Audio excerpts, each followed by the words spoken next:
Students, in today's session we are going to see about interrupts, 8051 interrupt, and what are the different types of interrupts available in 8051 and its functional descriptions. Like we'll have a interrupt priority, interrupt enable register, so all those things we are going to see in 8051. In addition with that, we are going to see the polling also, which is an important topic, which is the very much equivalent, that is which is equal to your interrupt signal, but there is some difference between your interrupts and polling that we will be discussing in this particular session.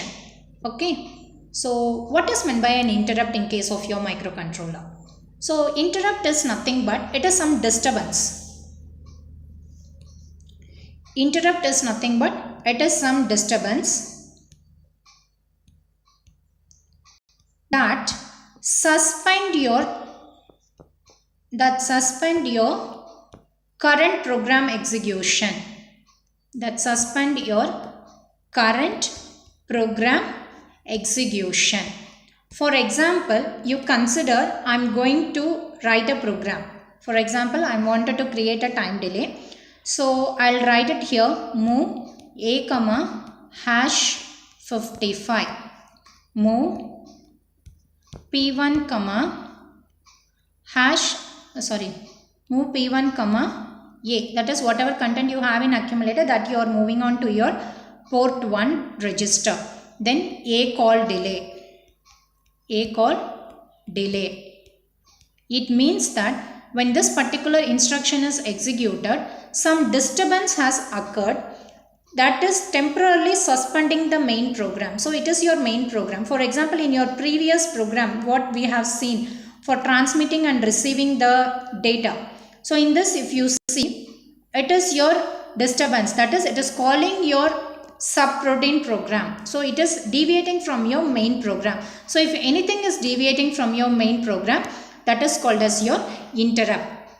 So interrupt is nothing but your disturbance that temporarily suspend your current execution. You can take an example.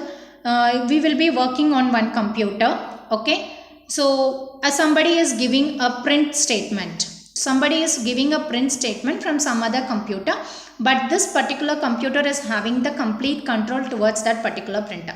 So the person who is working in this system 1 will receive a signal accept print or yes or no, like that. So it means that he is giving a interruption signal to this particular system.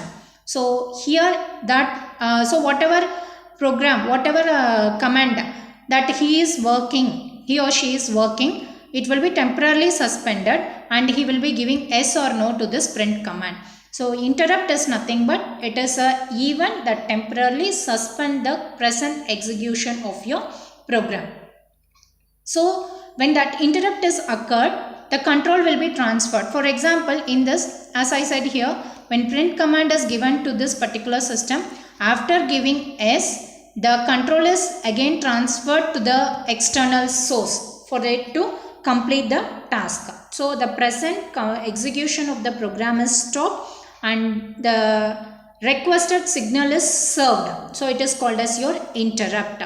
There are different types of interrupt. The first one is going to be your external interrupt and the second one is going to be your internal interrupt. So in what way these interrupts are important? So in what way we need to focus on this particular interrupt, in the sense when the interrupt is executed. For example, you consider you are having a microcontroller. When a microcontroller is receiving an interrupt signal. So when a microcontroller is receiving an interrupt signal, the microcontroller, what it does in the sense, it stops the present execution. That is, whatever it is executing at present, it will stop and says the address of the next instruction to be executed in the program counter. This I will explain it by means of a program.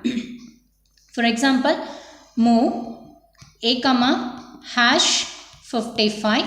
Okay. Then move P1 A. Okay. Then A call delay. Okay. Then next one is your CPL accumulator. Then move P1 accumulator.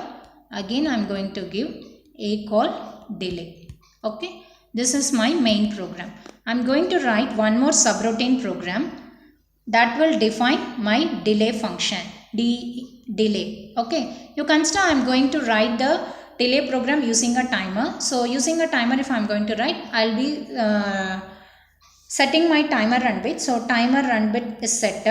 Then I will check whether this timer flag is having any bit or not. If it is not having, I'll be continuing my loop with L1. Once it is set, I have to clear my timer run bit. Then I have to clear my timer flag. Then I'll be giving my return statement. So interrupt. So when the first line is executed, 55 is moved on to your accumulator. When the second line is executed, your accumulator content is moved on to your port. Then ACALL delay. When this line is executed by your assembler, the control will be transferred to your delay program.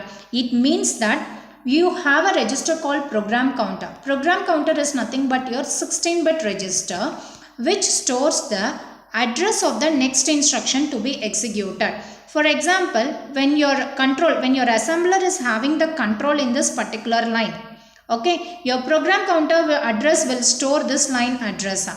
When your assembler execute this ACALL delay instruction, the program counter will store the address of the next instruction to be executed. In the sense, it will not store your address of this particular line. It will store the address of this delay program. So it starts execute. Once it sees the return statement, when the return statement is executed, your control will get transferred to the next line of your call instruction. It means that when your assembler sees this return instruction, your program counter will automatically retrieve this main program address, that is CPL accumulator. It means that for certain amount of time, your main program is interrupted and your subroutine program is under process. It is one of your internal interrupts, that is you are voluntarily creating an interrupt just to satisfy your operation. Next, after executing, then again the control will be transferred. This is how it will be working. Then you are having different types of interrupts. Types of internal interrupts. Internal interrupts are of three types. One is your TF0, TF1, RI and TI. Also we know that what is the function of TF, that is TF is nothing but timer flag. When we will be using this timer flag, in the sense, for example, if I wanted to have a time delay of 5 millisecond, for this 5 millisecond we will be calculating. After calculation, you will be loading the data on TH register and TL register. Once the data is loaded, it starts to count from 0000 to the count whatever that is to the specified time period. Once it is over, your timer flag will be checked. So timer flag is set as soon as the count is over. So once the timing is finished, once the timer flag completed its timing factor, then your timer flag will either set or reset. Timer flag is set after the timing is completed. Then RI and TI means it is receiving interrupt and transmitting interrupt. TI plays a vital role when you are transmitting the data. So once the data transmission is completed, your TI will be set. Once the data is received, then your RI will be set. So all these three interrupts are internal interrupts which is going to happen because of the operation that we need according to our applications. So this serial port interrupt RI and TI we have discussed by means of a program only. Next is your external interrupt. External interrupt means INT0, that is for under P3.2 and INT1. We know that port 3 serves dual function. One is it acts as an input IO port, that is it acts as an input port or output port, and the other functions of the port 3 is it serves as a interrupt, that is RxD. Two pins meant for transmitting or receiving your data.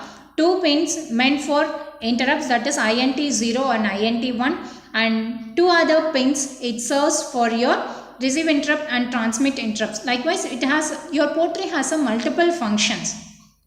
In that, port 3.2 and port 3.3 stands for your external interrupt. Next one, we need to see what is the priority of the interrupt. So the priority need to be served, right? So what should be the priority of the interrupt? These are all the 5 interrupt. In that, by reset, reset is having the highest priority. After that, external interrupt, then timer 0 interrupt, then external interrupt 1, timer interrupt 1, then serial data interrupt. So in this order, your interrupt is served. For example, you consider I'm receiving T1 interrupt. I'm receiving T1 interrupt, that is this interrupt, and also I am receiving INT0 interrupt at the same time.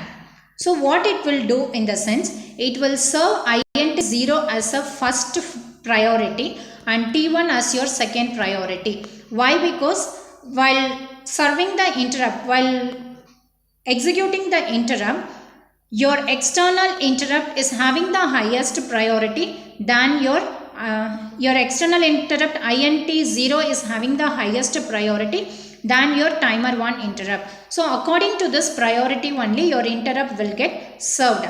There is one more term called polling. So polling is also just like the interrupt, that is, it will also stop your current execution of the program, but the only difference between your interrupt and polling is interrupt will get served according to the priority it has been given by 8051 microcontroller, whereas polling in the sense it will go in order.